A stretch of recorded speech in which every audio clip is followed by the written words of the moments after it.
That's telling me the pilot is going starboard. So he's in avoidance mode. He sees it too, and he's tipping the plane to go away from it.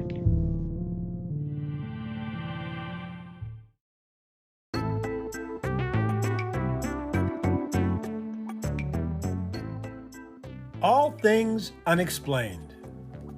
Hosted by Dr. Mounts. Let's face it, we were always ready to roll without him anyway. CJ Derringer. Ain't nobody perfect, right? And Smitty Neebs. I've never planned out hardly anything my whole life. I just freeball. Featuring Cajun Man. I'm just old nobody, somebody looking for somebody.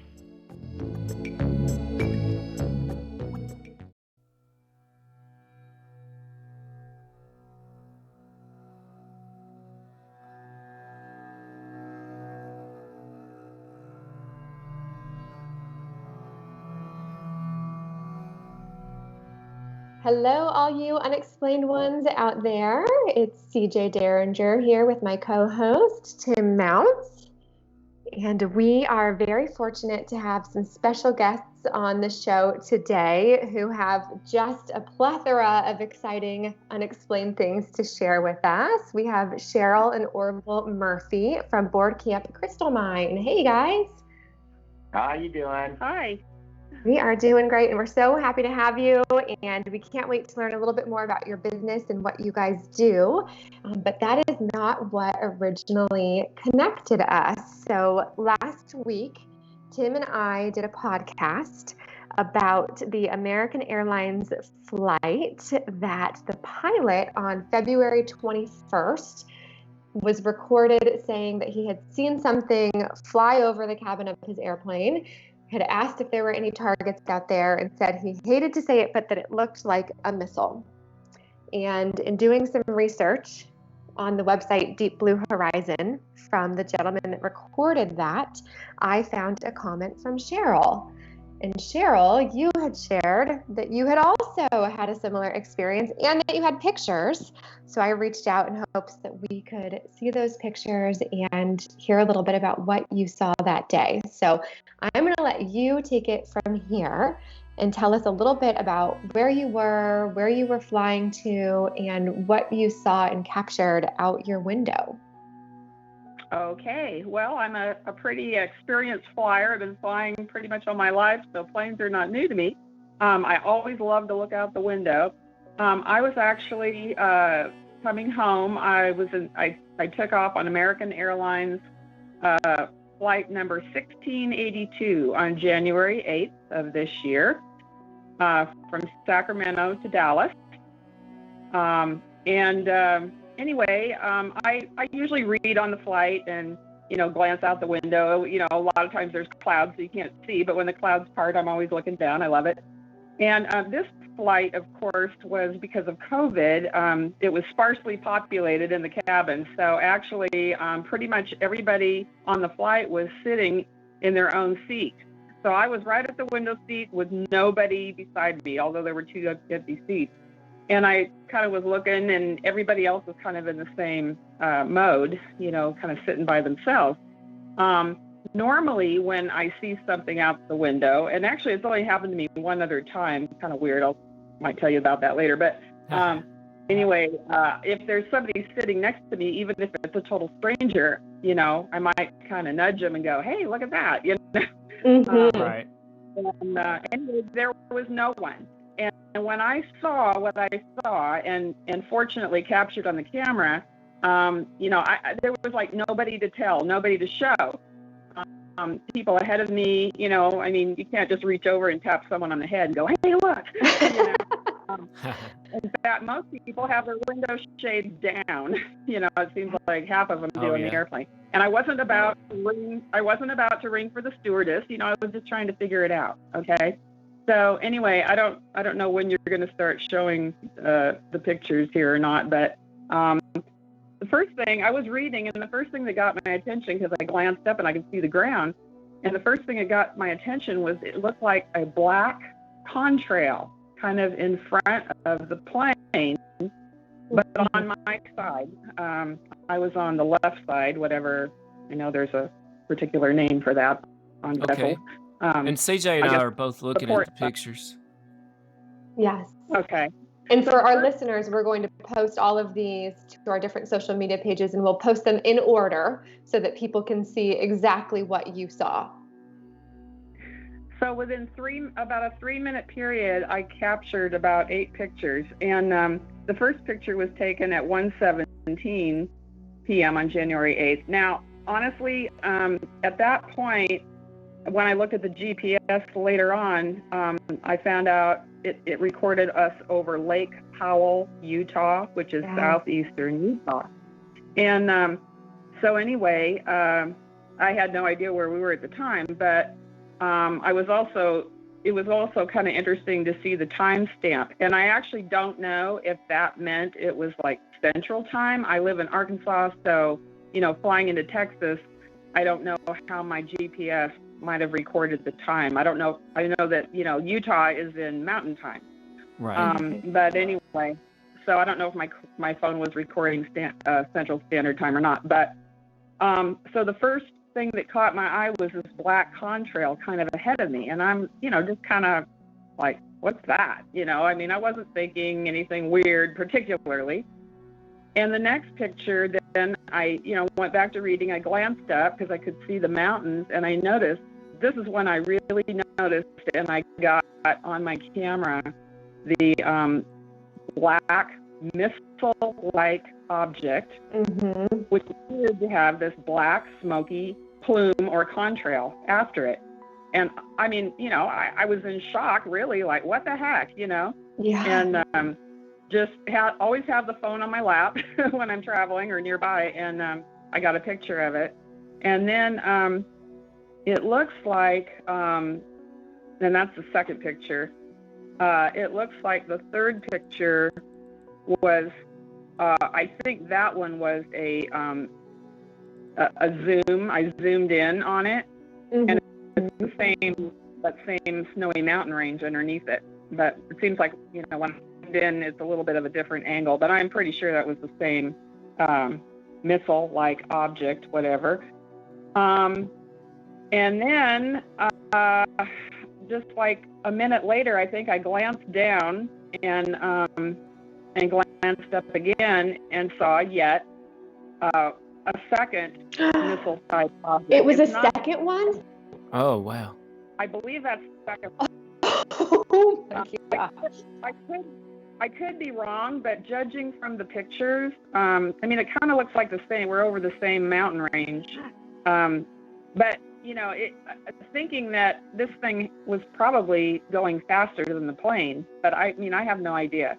But anyway, I believe it was a second one, and I was still in zoom mode, so I got a picture of it, the second one, because you can see the first one's beyond the mountain range, the snowy mountain cap, and then the second missile picture, I was still in zoom mode, so I took that, and then I backed it out and took it, without zoom on. And this is only like a minute or two, from the first one. So I think, it was like maybe 1:19 I took that one. And the first one I took was at 1:17 p.m. Then I glance up again, and I see these 2 contrails. This is like a minute later. And I think what I'm doing when I'm looking down, I'm looking at my pictures that I just took to make sure they came out and everything. Yeah. And then I glance up again, and I see what appears to be 2 contrails. One's kind of wavy, and I can't see a vessel or object, but I see these 2 contrails that are ahead of the plane, traveling away from our plane. And then finally, the last picture I took, which was at 1:20 p.m., it appears to be the same 2 contrails, but just our plane maybe kind of traveling a little bit away from them. So it's just a different angle. But anyway, I didn't know what to do or say. Should I call a stewardess? The plane was pretty quiet. I looked around. I didn't notice anybody looking out the window on my side, although, you kind of have to stand up to look over the seats if you're going to look farther, forward. Nobody said anything. You would think that somebody might have exclaimed something if they saw it. Right. So I don't know what to say except probably just it was a head scratcher. I had the pictures, and I didn't really talk to anybody about it till I got home and showed Orville, of course. And I said, "Hey, what's this? What do you think this is?" And what did you think it was, Orville? Well, I'm a homemade scientist, so when I looked at the pictures, if you look at the horizon and then the angle of the wing, when you see the object, now right after that, the next shot, the wings tipped up. That's telling me the pilot is going starboard. So he's in avoidance mode. He sees it too, and he's tipping the plane to go away from it. I see. You're right. The angle of the wing does change. And then, if it is, let's say, ballistic, we've mastered ballistic missiles back in the 60s. We don't have to test anything. And if they were testing, you would not test an object anywhere near a commercial flight. So that means they had no choice but to launch whatever they launched intentionally at that time. Right. Well, wherever it was going, it was intentional, because you don't just shoot a missile or whatever into the air just to see if it works when there's commercial airlines around. I would have to agree with that. Okay, and if you look it up online, the avoidance area is 50 miles, and that is well within the 50-mile range. Right. Now, Cheryl, did you happen to notice any sort of reactions online? I know nobody seemed to say anything, but did you notice anything from the pilot, any directions, or maybe buckle your seatbelt or anything like that? Nothing that I noticed. And we experienced no turbulence, as you can see from the pictures. The weather's great out there. There was nothing.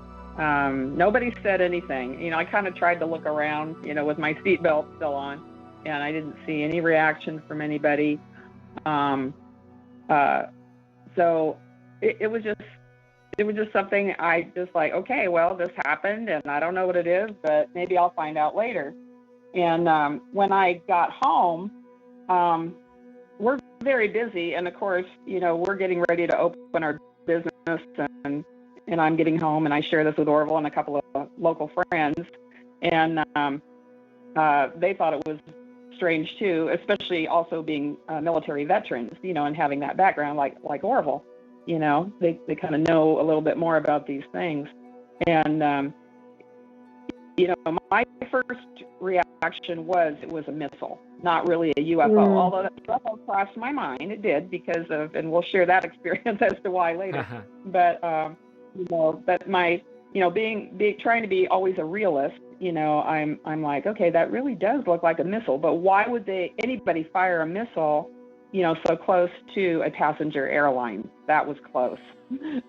Yeah, that was really close. And I have to tell you, you sent us the one picture first. And when I saw it, my reaction was, what in the world is that? Yeah. And then you sent us the other pictures. And then my heart kind of sank a little bit. Like, okay, why is that so close to a passenger airline? Number one. Number two, why do we have your experience and now this other experience in February from another American Airlines flight with something that also sounds like a missile? I mean, I have lost some sleep, to be totally honest, because I live far from my family. For my family to come and visit, they've got to hop on airplanes. I've got to hop on airplanes. And I was a bit terrified after seeing your pictures of what is going on and that we are not hearing about. And I think that if it were from a foreign country, we would have heard about it. There would have been all kinds of investigations. Whatever it was kept hush hush for a reason. It seems like it for sure. And I didn't hear anything more about it. You know, I mean, you kind of go on with your life. You know, when you're traveling, you get home and you got stuff to do. And I kind of didn't think too much more about it. You know, I think I showed my pictures to a few friends, of course. Then my daughter on February 24th, she's the one that sent me the article that she found on Deep Black Horizon.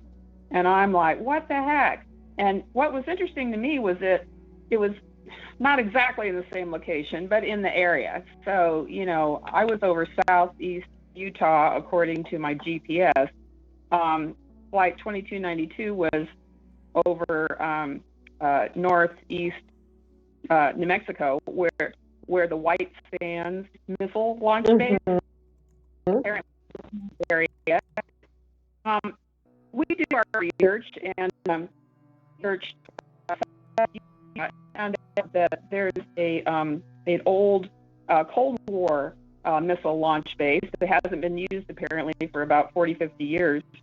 It's called the Green River Missile Launch Base, and it's near Moab, Utah. And that was the only thing, you know, that we could think of. I wonder if there was maybe private enterprise is testing something. I mean, now, you know, we have private enterprise. They've developed rockets. It's like, what the heck? You don't need a permit for that, or do you? I don't know, you know, and testing and, you know, I don't know any of that stuff, but it would seem reasonable to assume, since, you know, our government makes us do smog checks on our car and stuff, you know. Oh, yeah. You know, they get to us simple citizens, that, you know, the people with money that are developing these space programs, these privately conducted space programs. It's like, well, you know, I mean, are they under some kind of permit system or, you know, something like that, I would assume. But I mean, my first thought after I found out about the Green River Missile Launch Base near Moab, Utah, I'm like, was there somebody down there testing missiles in that area? You know, and whether or not they had a permit or the government knew about it, I mean, I have no idea. I would assume, you know, but would it be private industry testing something? Or was it a UFO? You know, I don't know. But I looked up the Green River Missile Launch Base online, and I found out that it's actually a tourist destination on TripAdvisor. So, you know, people wandering in the desert out that way, I guess, you know, or the prairie, whatever it is, you know, I guess that, you know, it might be a tourist attraction out there, that old missile base. Yeah. And so if that was the case, then you wouldn't think that private industry might be out there launching missiles. I don't know, you know. Right. For sure. And I'm glad you mentioned the private industry, because I was talking to one of our consultants for the show, a military expert, Mr. J, and you know, we have so many private industries right now testing various things, and some of these things they tell us about, but it makes you wonder just how many of these things do they not tell the public about? A lot. A lot. Oh, exactly. No doubt. And Cheryl, the American Airlines flight 2292 that you brought up, in case our listeners don't remember, when we did a show on 2292 just a couple of weeks ago, and this happened only a few weeks ago, and there's so many parallels. The pilot of that flight was recorded calling in to the base, to the tower, hey, something is coming right at us and it looks like a missile. And that is frightening. It just happened to be recorded on the ground by the blog Deep Blue Horizon. Otherwise, we might have never known about it. And right, you know, this actually is a hotbed of unknown activity. In this same area, we've got Area 51, we've got Area 52, we've got the infamous Groom Lake facility, which is a dry lake in Nevada, and it's used for runways of the Nellis bombing range test site airport. Part of the Area 51 complex. And so this is a hotbed for potential testing of mysterious things. And I can't believe it's just a lot of coincidences, that's for sure, with all here in the same time frame. And I noticed on some of these pictures you took, and I don't know if you've tried this, but if you zoom in really close, you can actually see a bright silvery or reflective object at the head of the contrail.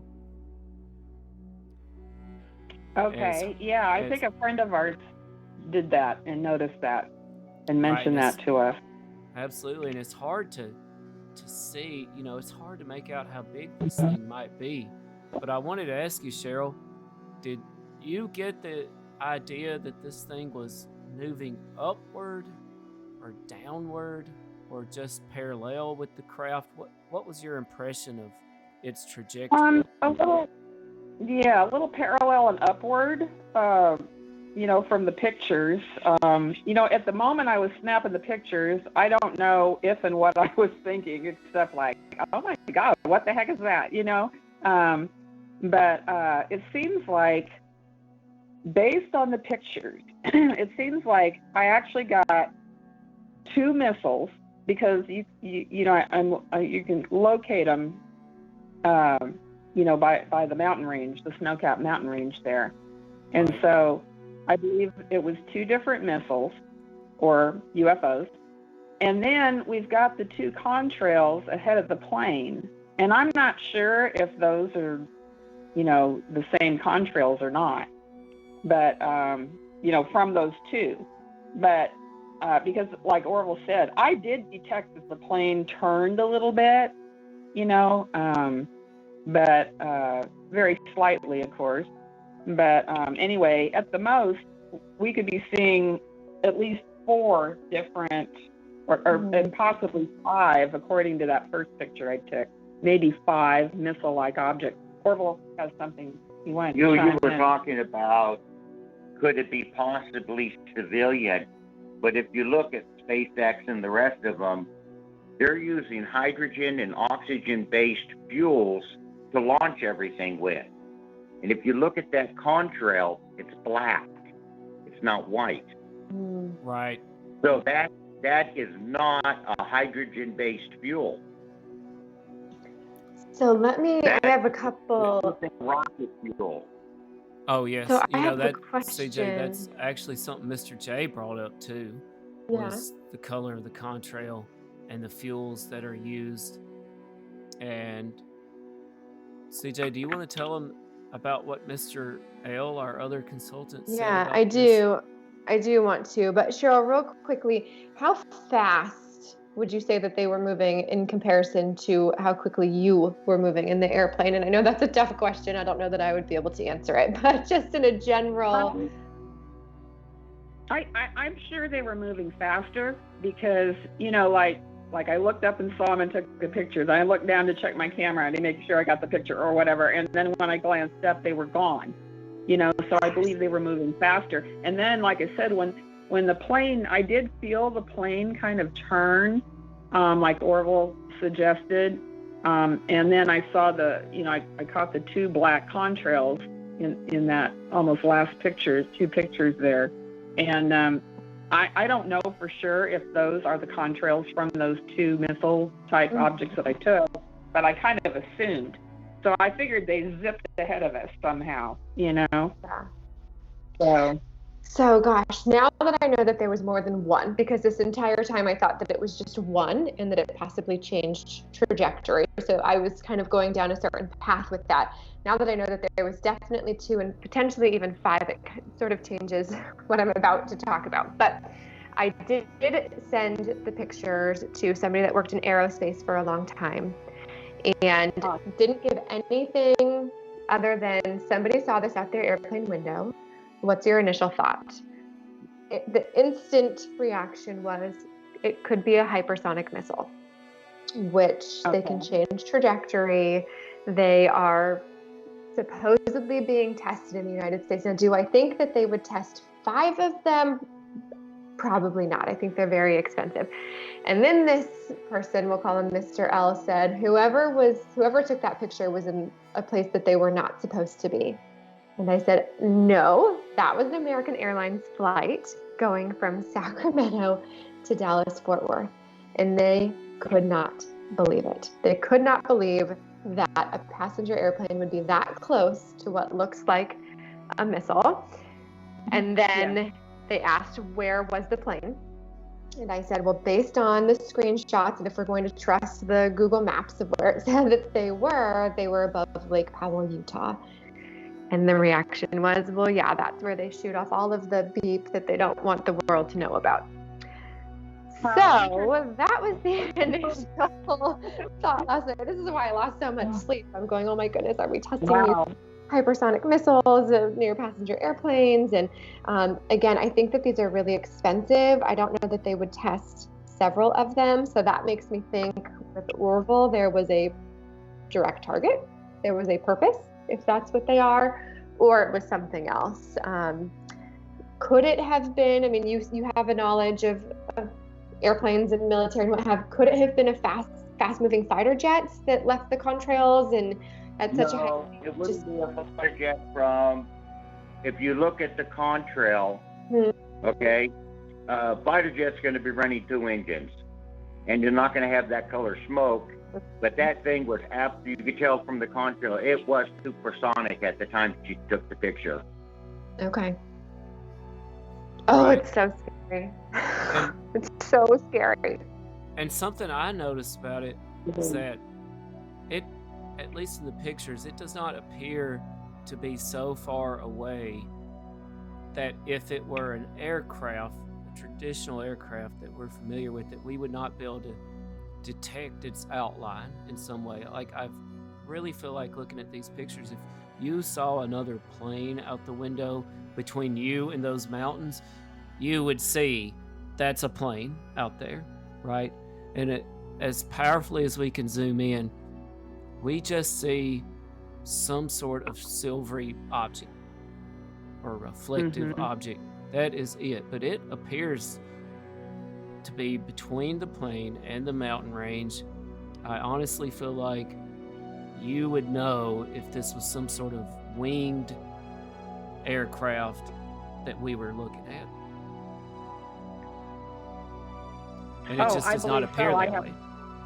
No, and I've seen other planes out my plane window. I have. You don't see them very often, but once in a while you see one paralleling you, in flight. And I think I've even got pictures of those.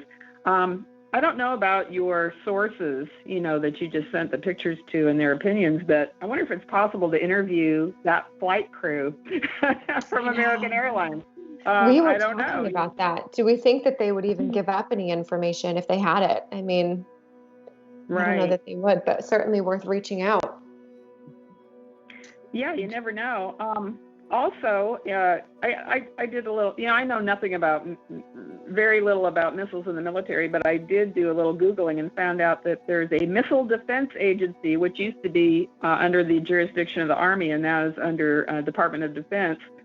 And so maybe somebody there might share something, but it is government, so. Oh, yeah. This is definitely a concern for civilian safety. Obviously, that's the number one thing. And with the secrets that are being kept from the public about UFOs and all that kind of stuff, it just seems like there's this general disregard for the public and their knowledge. And, that storm Area 51, it's like, well, I think that was definitely a reaction to the government's, secretiveness about some of these things. And as time goes by, I think, the public just continually wants more answers. And after all we've gone through with COVID, it just seems like, back and forth. We haven't really gotten true answers. There's so many opinions out there. Yeah. And all we want is the answers so we know what to do. We want to do the right thing, know? And I'm glad you said that about COVID, because one of the things I've been saying all through COVID is that there's a lot of stuff that we're not paying attention to out there happening that we probably should be paying attention to. And you just don't see it on the regular news. What really important things, it's hard to come by on the news. Yeah. Unless you're into politics, you pretty much don't see it. Yeah. Yeah, Orville just said it's almost like the news is reporting things that are like a distraction from, absolutely. The stuff that we really need to know, And listen, you were on an airplane where you said everybody had a row to themselves. Do we think American Airlines wants it to get out that, also there were 5 missiles that went right by our airplane? Like, just in case you didn't have enough reason to travel already, we're just going to tell you about this little incident that we had. No, that is not going to get out ever. Right. And Exactly. the world's weapons race has moved into space, and it was a little bit of a joke when it first started, but Space Force has actually some scary directives. And you know what, if you think about the last time you heard anything about Space Force, it's been a while. I can't remember the last news article I saw about, or the news story I saw about Space Force, but one of the directives of Space Force is to be able to launch a missile and strike anywhere on the planet in less than an hour. That is not only one of Space Force's directives, that is also the goal of several other countries right now as well. China, Russia, India, to name a few. And if you think about it, that's no joke. Space Force was a little bit of a joke, and it makes you wonder if that wasn't a little bit on purpose. Oh, ha ha, we've got this new agency, Space Force, and we're going to do whatever. But this is some pretty serious stuff we're talking about.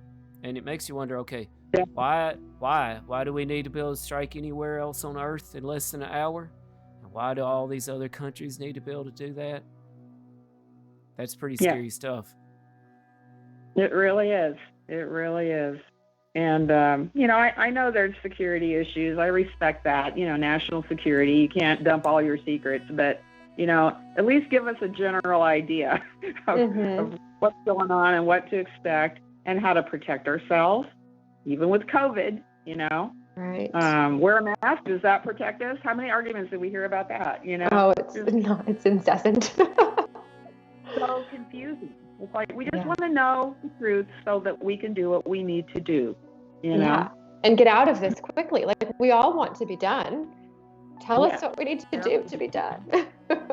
Well, I would say if your sources could possibly interview that flight crew to see if they saw it. I can't believe they wouldn't have seen it, because at least, the picture of the contrails, ahead of the plane, moving away from the plane, if they didn't see the actual pictures of these supposed missiles that I took out my window, maybe they went over the plane and they didn't get it. But also, doesn't the plane have some kind of sensory devices, proximity alert. Okay, proximity alert, See, Orville knows all this cool stuff. Right. But when the wind chip comes up, that means he is avoiding obstacles.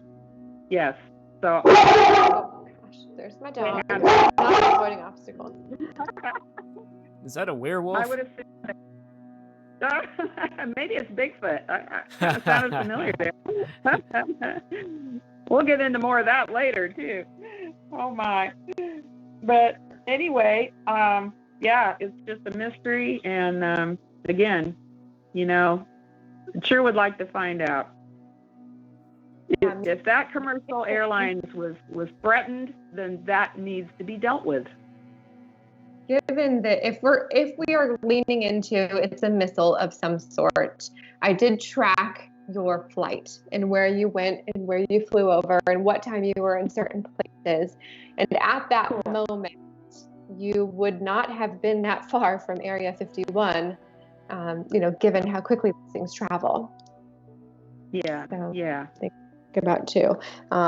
Obviously, we're all just making sort of guesses about what this could be, but either way, any way you look at it, it certainly feels like a threat to people that are on that plane. I would think so. Oh yeah, and one thing that kept running through my mind with this case and the American Airlines 2292 case is, why are these things being tested in the daytime? I just had to keep wondering that. And our military consultant, Mr. J, he told me that, you know what, Tim, they test these things during the day because if they launch at night, it's going to be seen by a lot of people. You're going to see this thing moving across the sky, right? But in the day, okay. it's practically invisible to everyone on the ground. What are the odds that you have Cheryl in her seat looking out the window at just the right time to capture it on film, right? And so there are reasons why these things are being tested in the day. Not only that, but if you look into the hypersonic missile theory just a little bit, we're talking about high-level physics here. So everything comes into play and is a factor on these devices, from the time of day, the barometric pressure, the angle of the sun. And if you think about striking a target on the other side of the Earth, you know, this is a complex, multifactorial physics problem. And I think that there's just a lot at play here. And so launching these things during the day, we know they have to be tested. There's no way we have all these things in development and they're just being hypothetically tested, right? They have to be being tested in real time, in real life situations in some way or another. And I think that so many people like you are paying attention that we're lucky enough that we're being able to catch a glimpse of these things every once in a while. Yeah. And I'd like to mention one other thing. You know, yesterday I was doing a little research online to prepare myself for speaking with you today, and I found an article on zerohedge.com, and it's supersonic combat drone. It's about that, and I was reading a little through there, and apparently this particular thing has been being developed in Singapore. And it's known as the Arrow.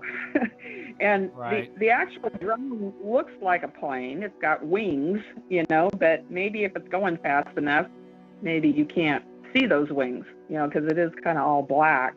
But I thought it was interesting they called it the Arrow. And it said that testing would begin in early 2021. So maybe they're testing it here. I don't know, you know. Well, it was a very interesting article. It is very possible. But with the contrail, you can only see it for a certain part. But you take another picture, you don't. It's like the whole thing has disappeared. But does it have like a launch engine and then a flight engine? That's how the tow missiles used to launch when I was in the military. You had that big black smoke of the launch engine, but then it cleared out once the flight engine took over. Right. And that is one thing about apparently some of these hypersonic missiles, is that they actually are not launched from the ground, but they are being transported by some other type of vehicle into the atmosphere. And then the missile itself is launched from that vehicle and begins to move towards its target. And they're working on these hypersonic missiles that can actually change their target. So in flight, and that's why when you pointed out how some of these appear to be moving in different directions, these hypersonic missiles they're working on are able to change targets in the middle of their flight and to multiple targets. And so it made me wonder that when I'm looking at this picture, could it be the vehicle that is used to transport the missile itself into the atmosphere, and there it's ready for the launch? Another thing about these tests is apparently they're having a lot of issues with the vehicles burning up, crashing, exploding, all sorts of things, right? Because you're dealing with so many laws of physics and complicated issues there, from plasma bubbles to you name it. And, you know, it just makes you wonder. Yeah, I don't know much. I don't really know anything about any of this, which is why I have to consult with people that do. But looking at I think it's the second to last picture of the contrails, something changes trajectory. Just from my untrained eye, you can see where it's going straight. It moves a little bit to the left, and then it goes straight again, based on that contrail. Yeah, I see what you're saying. It wiggles a little bit. The It other does. one's straight. Yes. Mm-hmm. Kind of interesting. Wild. Yeah. And I don't know if that would be the wind, you know, Right. True. a little bit. No, but it did I blow don't the think other it's one. the wind. They don't. When you're supersonic, you are the wind. Exactly. So I'm curious to get your guys' thoughts, because again, last night I could not sleep. My mind was just racked thinking about all of this and all of the possibilities. And I went from, is this space debris? Is this a UFO? Is this a missile? What have you? And in researching the hypersonic missiles, I came across something written about in 2019 that's called a Wave Rider Glide Vehicle. And I can email you this later, what have you. There's an image of the Wave Rider Glide Vehicle, which it says takes its name from its ability to generate high lift and ride on its own shock waves. And the shape of it to me looks so much like what you captured. And I have to wonder, is that what we are seeing? And it's a hypersonic missile. Yeah, it says that it's supposed to be able to travel at more than 15 times the speed of sound with terrifying accuracy, threatening to change all of warfare. Yeah, I mean, it's so scary. I was so just scared last night for what is happening that we don't know about. And I'm one of those people on the airplane that I think I don't want to know. I applaud you for looking out and wanting to see and wanting to know. And I would say most people do have their shades drawn and are looking at their phones. And especially now with COVID and masks on, people aren't even making eye contact with each other anymore. Everybody's just sort of in their little bubble. And I would say there's probably more people like me than like you, which is why we're only capturing so few of these things that are happening. And the government is probably counting on that, counting that we're all buried in our phones and in our laptops and what else, while everything happens around us. Right. And as All Things Unexplained consultant Mr. L pointed out to us, we would be deeply disturbed if we knew of all the technologies out there being tested and that have already been perfected. And we just actually may not be able to handle the truth. Wow. Well, that's probably a good point. And I think that is the government's main concern. I've heard that for years, actually, that they didn't want to cause a major panic wave, back in the Roswell thing in the 40s, and I could understand that. That could possibly happen, I guess. But, I just wanted to say that thank God for free speech. And I know we've had some arguments about that lately where websites have been shut down and things. And it's like, you know what? Communication is the key. We're sharing back and forth. And if all of us has a little bit of the puzzle, a little bit of knowledge, and we keep sharing, maybe we can interlink these puzzles and at least get some more knowledge that the government or whoever else is not willing to share with us. But, we're trying to put the pieces together, without getting the straight story from the top. And so, with you guys doing your podcast, I think it's awesome. It's just awesome. And thank you for doing it. You're sharing very important information here. Yeah. But if you look back, one of these pictures here, what's the number on this one? You mean the date? That's the date. Okay, the date. Anyway, the picture there where it looks like launch plumes. There's two of them right over the tip of the wing. That's the second to the last picture that Orville's talking about. Okay. And, that right there is, to me, the key to the whole story. There's your point of origin. It really confirms that at least two objects left the ground. Right. And you see how the launch plumes are pointing straight up.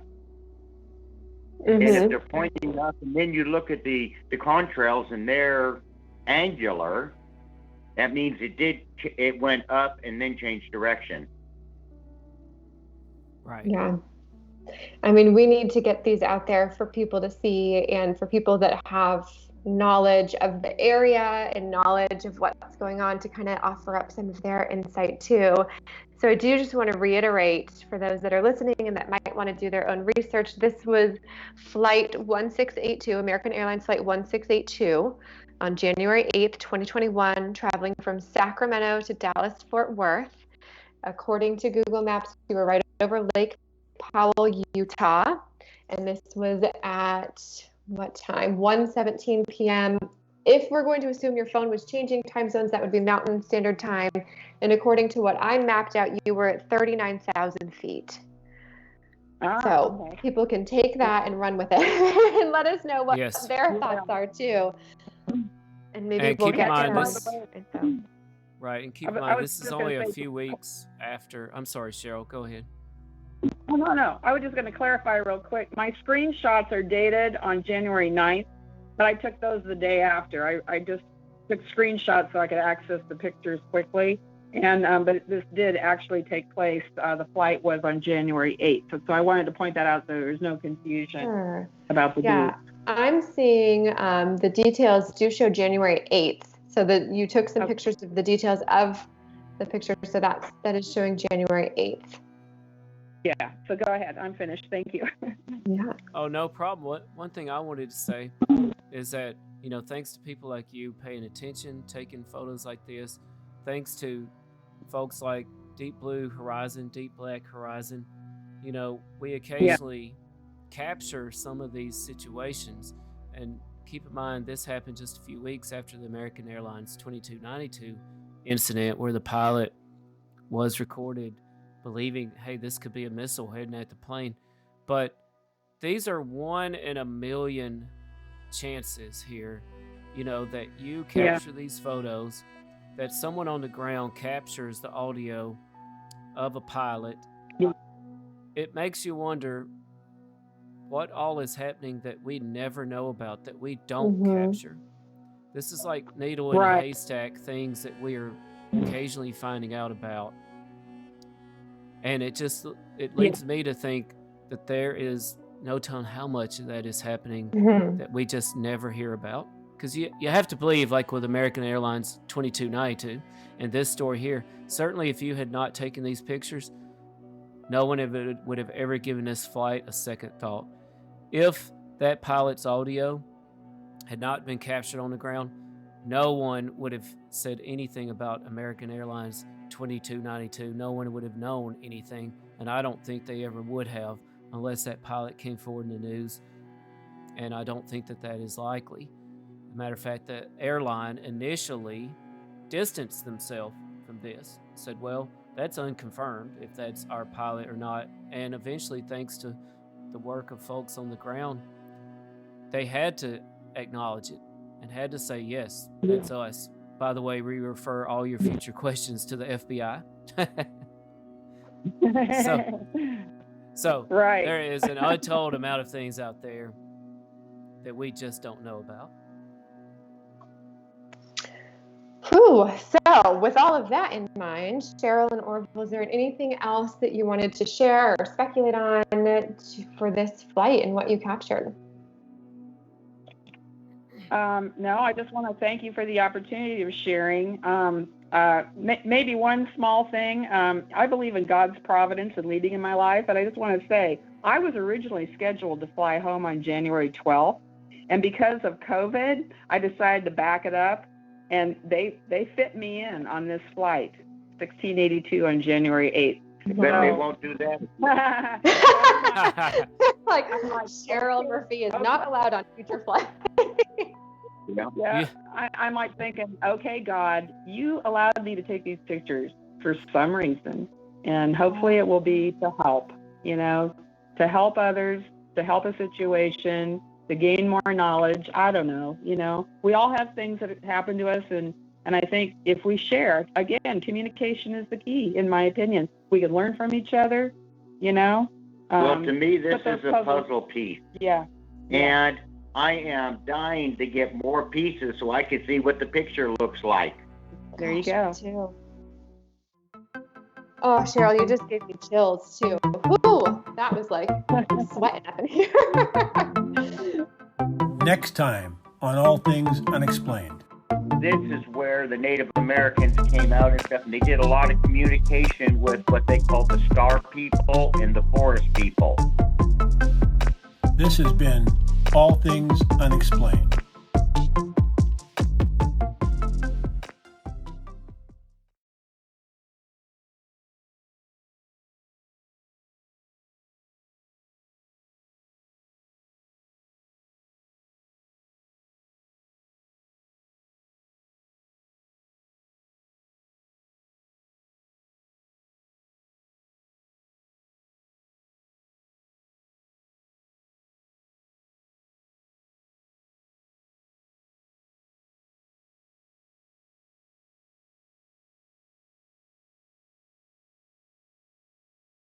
Oh, absolutely.